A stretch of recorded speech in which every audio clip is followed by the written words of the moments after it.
Mukhang delikado na naman si Davis sa injury. Hinayaan lang, si Vucevic sa ilalim.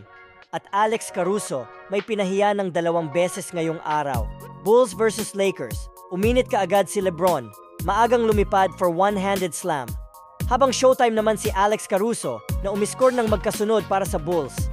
Hinayaan naman ni AD si Vucevic sa ilalim sa kanyang putback slam dunk.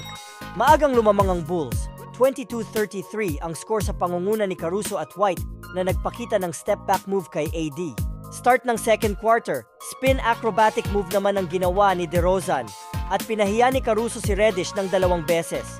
Binutata ang tira at pinahawak sa sahig for driving slam dunk.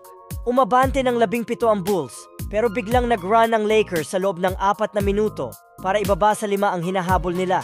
End of first half, 2 na lang ang lead ng Bulls dahil pasok ang tira ni Austin Reeves sa 3. Second half, nice cutting drive layup ni Davis at may kasama pang foul. Atake rin si LeBron sa paint, 4-1, driving layup at nagyabang pa sa bench ng Bulls. Pero nag-run na naman ang Bulls sa pangunguna ni DeRozan balik sa 7 ang abante. Supalpal naman ang inabot ni White kay Davis pero natapilok naman si AD at bumalik sa locker room dahil sa injury nito. Disappointed si LeBron. Last 12 seconds, nag-commit pa ng turnover si Prince dahil sa steal ni DeRozan na nauwi sa easy two-handed slam. 9 minutes mark nakabalik pa si Davis pero turnover agad ang inambag. Tinawagan ng traveling. Pinasa sa kanyang sarili ang bola dahil hindi nakatingin si LeBron. Tuloy sa pag-atake si White sa kanyang step-back 3. Lamang na ulit ng 13 ang Bulls. Sinundan pa ng 3 ni Ayo Dosunmu mula sa assist ni White.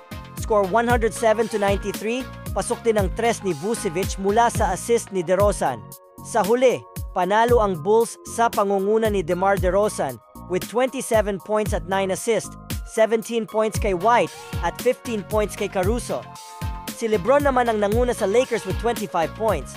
Austin Reeves 21 points at Davis 19 points with 14 rebounds.